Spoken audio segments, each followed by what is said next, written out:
தேர்ந்தெடுக்கப்பட்டு அடுத்த 3 ஆண்டு காலத்திற்கு இந்த மண்டல் பகுதியில் பாரதிய ஜனதா கட்சியை வளர்க்கும் பொறுப்பினை நான் உளமாற ஏற்கிறேன். இப்பொறுப்பினை எவ்வித விருப்பு வெறுப்பிற்கு அப்பாற்பட்டு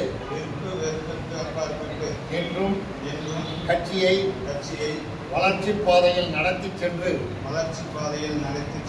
என் பகுதியில் முதல்நிலை கட்சியாக உருவாக்கி நடைபெறும் அனைத்து தேர்தல்களிலும் பாரதிய ஜனதா கட்சி வேட்பாளரை வெற்றி பெறச் செய்யும் அனைத்து பொறுப்பினையும் நான் ஏற்று அதனை நிறைவேற்றுவேன் என்றும் எனது மூதாதையர் மற்றும் குலதெய்வத்தின் பேரில் நான் உறுதி கூறி சபதம் ஏற்கிறேன்.